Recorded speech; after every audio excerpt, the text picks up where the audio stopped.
محمد وعلى آله وصحبه أجمعين أما بعد أعوذ بالله من الشيطان الرجيم بسم الله الرحمن الرحيم يا أيها الذين آمنوا اتقوا الله حق تقاته ولا تموتن إلا وأنتم مسلمون۔ اسٹیج پر تشریف فرما ذمہ داران علماء اور یہاں پر موجود میرے دینی اور ایمانی بھائیوں، بزرگوں، دوستوں، بچوں اور پردہ نشین خواتین، اس وقت مدرسے کے طلباء کے دلچسپ پروگرام پیش کیے جا رہے تھے۔ ہر پروگرام اپنے اندر ایک پیغام لیے ہوئے تھا، چاہے وہ رمضان کے متعلق ہو، وراثت کے متعلق ہو یا اور کوئی دوسرا موضوع ہو۔ پروگرام بچوں کا صرف پروگرام ہی نہیں تھا بلکہ اپنے اندر ایک بہت بڑا پیغام بھی لیے ہوئے تھے۔ اگر ہم اصلاح کی نظر سے، عبرت کی نظر سے اور اپنے اندر تبدیلی کی نظر سے پروگرام کو دیکھنا چاہیں تو ان پروگراموں کے ذریعے سے ہماری بڑی اصلاح ہو سکتی ہے۔ اور اس طرح کے پروگراموں کا مقصد بھی یہی ہے کہ ہم اپنے اندر اپنے ایمان کو تازہ کریں، اپنے یقین کو مضبوط کریں، اپنے پروردگار سے اپنے تعلق کو مضبوط کریں، اپنی شریعت پر اپنا اعتماد بحال کریں اور دین سے اپنے آپ کو قریب کریں۔ اس لیے کہ آج ہمارے معاشرے کے اندر بہت ساری کمزوریوں کا ہم شکوہ کرتے ہیں۔ ہمیں مسلمانوں کی زبوں حالی سے شکایت ہے کہ مسلمان پست سے پست تر ہوتے چلے جا رہے ہیں، کمزور سے کمزور تر ہوتے چلے جا رہے ہیں۔ مسلمان تعلیمی اعتبار سے، معاشی اعتبار سے اور سیاسی اعتبار سے بڑے کمزور نظر آتے ہیں۔ بے شک یہ ساری کمزوریاں اپنی جگہ پر بجا ہیں، لیکن ایک مسلمان ہونے کے ناطے ہم جب غور کریں گے، شریعت کے پیغام کے حامی ہونے کی نظر سے اگر ہم اپنے معاشرے پر نظر ڈالیں گے تو سب سے بڑی جو ہماری کمزوری ہے، جو تمام کمزوریوں کی جڑ ہے، وہ ہے دین کی کمزوری، ایمان کی کمزوری، اخلاص کی کمزوری، شریعت کے فہم کی کمزوری، شریعت کی سمجھ بوجھ کی کمزوری۔ یہ وہ کمزوری ہے جو ہر اعتبار سے ہمیں پست کرتے چلے جا رہی ہے۔ دیکھیے، مسلمانوں کی ترقی دین کی نقطہ نظر سے ہوتی ہے۔ اللہ کی مدد دین کے ساتھ جڑی ہوئی ہے، اللہ کی مدد شریعت کی بالادستی کے ساتھ جڑی ہوئی ہے۔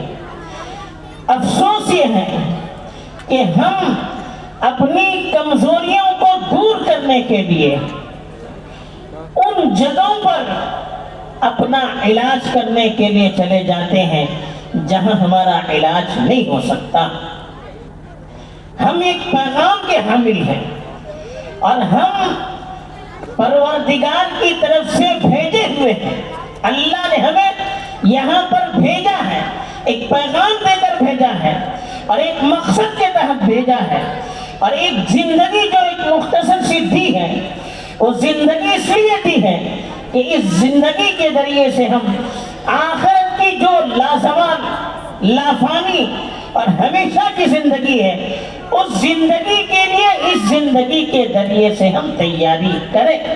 یہ اصل ہمارا مقصد ہے، یہ زندگی اصل نہیں ہے، یہاں کی عیش و عشرت یہ اصل نہیں ہے، یہاں کی دھن دولت یہ اصل نہیں ہے، یہاں کی ظاہری ترقی یہ اصل نہیں ہے، یہ دشمنوں نے ہمیں غلط پٹی پڑھائی ہے، جس کی وجہ سے ہم اپنے مقصد کو بھول گئے ہیں، اور دوسروں نے ہمیں جو غلط سبق پڑھایا ہے، جو ہمیں ہماری غلط ذہنیت تیار کی ہے، اس کے پیچھے چلنے میں ہم اپنے آپ کی ترقی محسوس کر رہے ہیں، اسی وجہ سے ہمارا نقصان ہو رہا ہے۔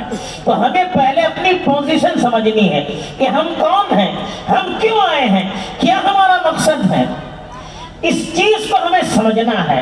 اور یہ جو مدارس کا قیام ہے، اس طرح کے جو پروگرام ہیں، ان مدارس کے ذریعے سے اور اس طرح کے پروگراموں کے ذریعے سے ہمیں یہی پیغام دیا جاتا ہے کہ ہماری زندگی دین سے جڑی ہوئی رہے تو ہم کامیاب ہیں، اگر ہماری زندگی دین سے دور ہو گئی تو ہم ناکام ہیں۔ تو ہمیں اپنی ترقی کو شریعت کی روشنی میں دیکھنا چاہیے۔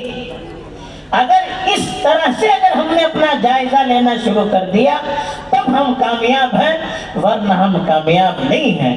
قرآن نے صاف الفاظ میں ارشاد فرمایا فَمَنْ زُحْزِحَ عَنِ النَّارِ وَأُدْخِلَ الْجَنَّةَ فَقَدْ فَازَ، جو شخص جہنم کی آگ سے دور کر دیا گیا اور جنت میں داخل کر دیا گیا وہ کامیاب ہے۔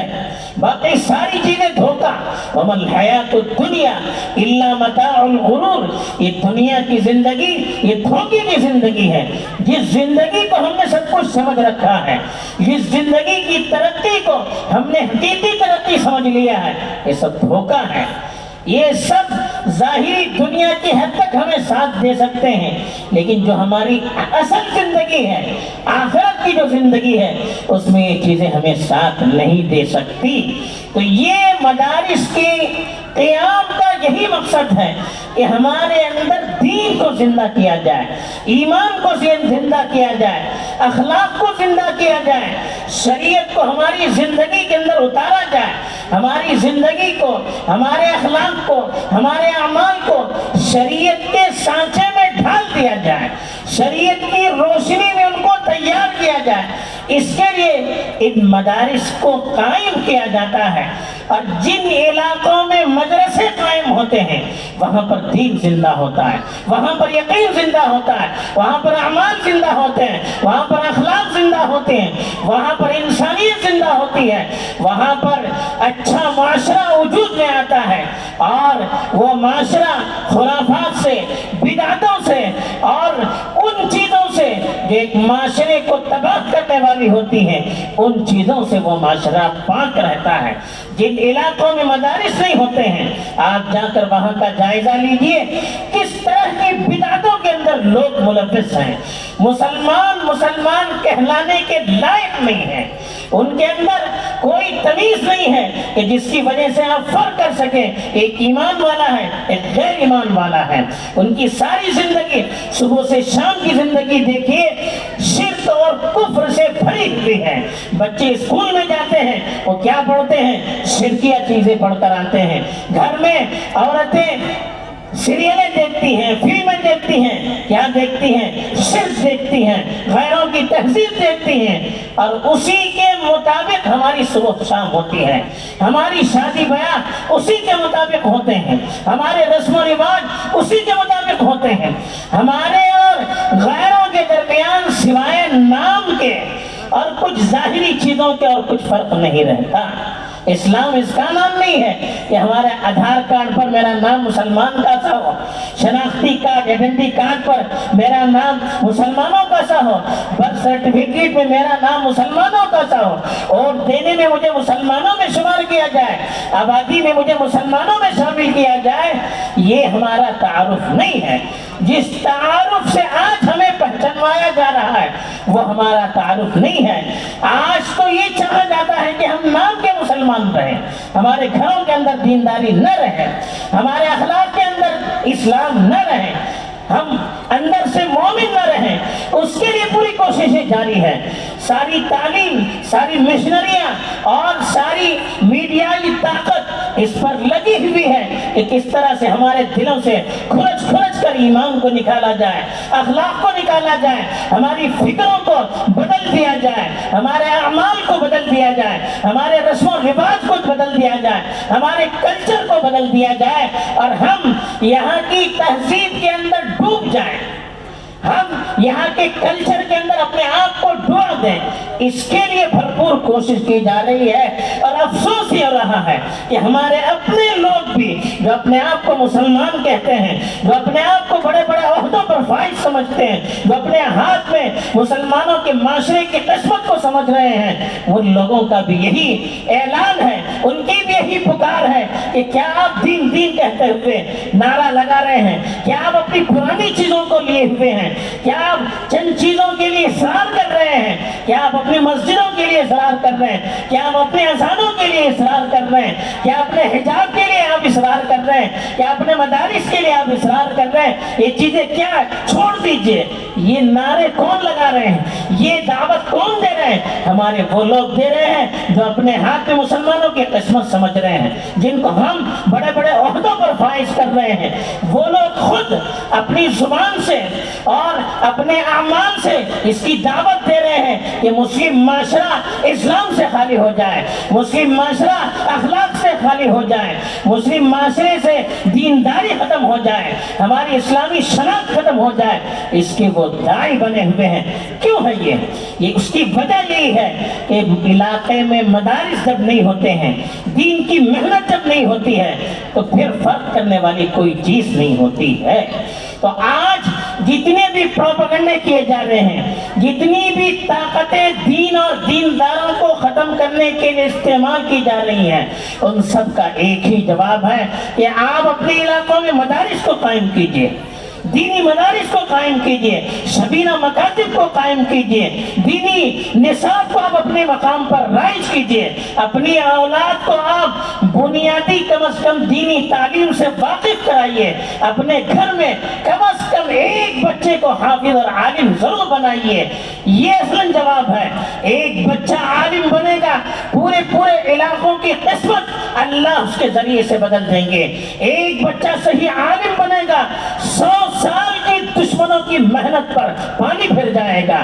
ایک بچے کو آپ عالم بنائیں گے، کروڑوں روپے جو اسلام کے خلاف اور مسلمانوں کے خلاف پروپیگنڈے کے لیے وہ صرف کر رہے ہیں، وہ سارے پروپیگنڈے نیست و نابود ہو جائیں گے۔ اس لیے کہ ایک عالم کی محنت سے پورے عالم پر اثر پڑتا ہے، پورے معاشرے پر اثر پڑتا ہے، پورے علاقوں پر اثر پڑتا ہے، اور ان کے اللہ تعالیٰ ایک عالم کو پورے معاشرے کی ایمان کی حفاظت کا ذریعہ بناتے ہیں، اخلاق کی حفاظت کا ذریعہ بناتے ہیں۔ آپ اس کو معمولی نہ سمجھیے۔ آپ دنیا کی چند چیزوں کے خاطر اپنا حقیقی مستقبل جو مرنے کے بعد کی زندگی ہے، اللہ کے لیے اس کو برباد مت کیجیے۔ جو پروپیگنڈے پیپر میڈیا کے ذریعے سے یا سوشل میڈیا کے ذریعے سے عام کیے جا رہے ہیں مدارس کے متعلق، دینی تعلیم کے متعلق، آپ ہرگز اس سے متاثر نہ ہو جائیں۔ یہ چیزیں تو آپ کو دین سے دور کرنے کے لیے ہے، آپ کو اپنی وراثت سے دور کرنے کے لیے ہے۔ ہمیں اللہ کا یہ پیغام ہے کہ وَلَا تَمُوتُنَّ إِلَّا وَأَنْتُمْ مُسْلِمُونَ، تمہیں مرنا ہے تو مسلمان ہو کر مرنا ہے۔ مرنا تو ہمارے اختیار میں نہیں ہے، وہ تو اللہ کے اختیار میں ہے۔ کب کس کی موت آئے گی ہمیں معلوم نہیں ہے۔ وَمَا تَدْرِي نَفْسٌ مَاذَا تَكْسِبُ غَدًا وَمَا تَدْرِي نَفْسٌ بِأَيِّ أَرْضٍ تَمُوتُ، کسی کو پتہ نہیں کل کو کیا ہونے والا ہے، کسی کو پتہ نہیں کہاں مرنا ہے، لیکن اللہ ہم سے کہہ رہے ہیں وَلَا تَمُوتُنَّ إِلَّا وَأَنْتُمْ مُسْلِمُونَ، کہ تمہیں مرنا ہے تو مسلمان ہو کر مرنا ہے۔ تو اس کے لیے کرنا کیا ہے؟ ہمیں اپنی زندگی میں جب تک ہمارا اختیار ہے، جب تک ہمارا بس ہے، ہمیں دین پر اپنے آپ کو جمائے رکھنا ہے، خود بھی اپنے آپ کو دین پر جمائے رکھنا ہے، اور اپنی اولاد کو بھی ہم دین پر قائم رکھیں۔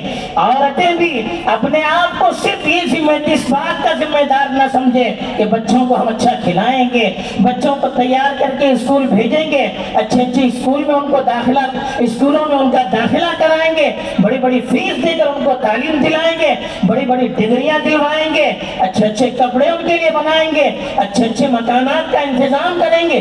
یہ صرف ذمہ داری نہیں ہے، اس ذمہ داری کے متعلق اللہ آپ سے نہیں پوچھیں گے۔ اللہ آپ سے یہ پوچھیں گے کہ آپ کے بچے اور بچی کو آپ نے کیا دیا، کون سی تعلیم دی؟ آپ نے کیسے اخلاق سے انہیں آراستہ کیا؟ کس طرح سے آپ نے ان کی تربیت کی؟ یہ کل کو اللہ کے سامنے ہمیں جواب دینا پڑے گا۔ قرآن نے صاف ارشاد فرمایا، یا ایھا الذین آمنوا، اے ایمان والو، قوا انفسکم واہلیکم نارا، اپنے آپ کو بھی اور اپنے گھر والوں کو بھی جہنم کی آگ سے بچانا ہے۔ ہمیں اپنے بھی ایمان کی فکر کرنا ہے کہ ہم بھی مسلمان ہو کر مرے، اور مسلمان ہو کر آدمی مرے گا کب؟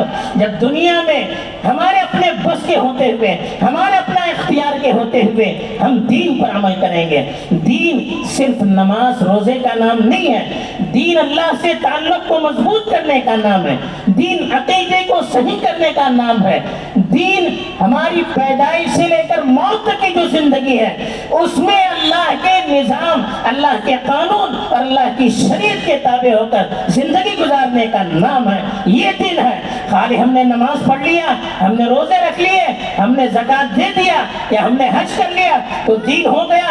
نہیں، نہ ہماری شادی بیاہ دین کے طریقے پر ہے، نہ ہمیں اپنے اولاد کو ایمان پر قائم رکھنے کی فکر ہے، نہ ہمارے جو اخلاق ہیں وہ ایماندارانہ ہے۔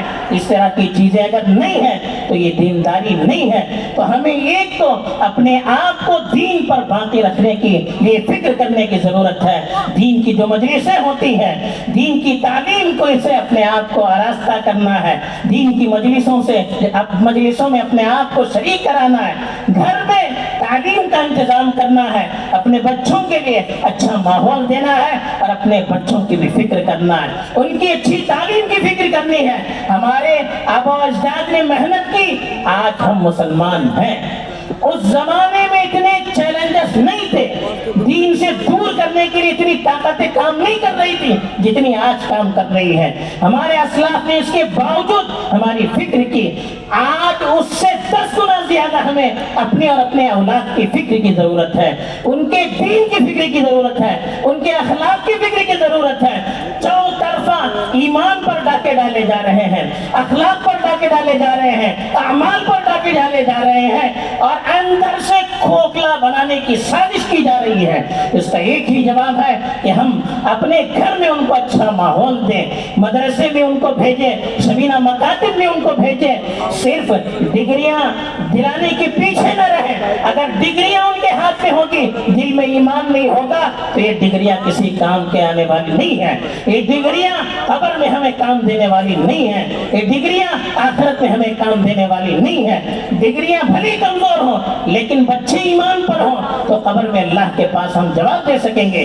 ایک بچے کو ہم دیندار بنائیں گے، جب تک وہ بچہ دین پر عمل کرتا رہے گا، جب تک وہ بچی دین پر عمل کرتی رہے گی تو ان کو جتنا ثواب ملے گا ہمیں بھی اتنا ہی ثواب ملے گا، اور وہ بچہ اپنے بچوں پر پھر محنت کریں گے۔ تو جب تک یہ دین باقی رہے گا، ہمارے مرنے کے بعد بھی ہمیں ثواب ملتا رہے گا۔ تو ہمیں آج سب سے بڑا چیلنج ہمارے سامنے ہماری یہ نئی نسل ہے، ہمارے بچے ہیں، ہماری اولاد ہیں، آج ہمارے آنکھوں کے سامنے ہے۔ کل کو ہم دنیا سے چلے جائیں گے، ان کے ایمان کا کیا ہوگا، ان کے اخلاق کا کیا ہوگا، ان کے کردار کا کیا ہوگا، ان کے اعمال کا کیا ہوگا؟ کیا یہ کل کو مسلمان باقی رہیں گے، اپنی اسلامی شناخت کے ساتھ رہیں گے؟ ایک بہت بڑا ہمارے سامنے چیلنج ہے۔ اس چیلنج کے لیے ہمیں تیار رہنا ہے اور اپنے بس میں جتنا ہو سکے اپنی اولاد کو اسلام پر باقی رکھنے کے لیے ہمیں محنت کرنی ہے۔ اس کے لیے مدارس ہیں، اس کے لیے شبینہ مکاتب ہیں، اس کے لیے گھر کی تعلیم ہے، اس کے لیے جتنے بھی دعوتی کام ہوتے ہیں ان کاموں میں ہمیں شریک ہونا ہے۔ بس یہی پیغام ہے کہ ہم مسلمان رہیں اور مسلمانی اسلام کی حالت میں مرنے کی کوشش کریں اور اپنی اولاد اور نسل کو بھی ایمان پر باقی رکھنے کے لیے محنت کریں۔ اللہ تعالیٰ مجھے بھی توفیق دے، آپ کو بھی توفیق دے۔ وآخر دعوانا الحمد للہ رب العالمین۔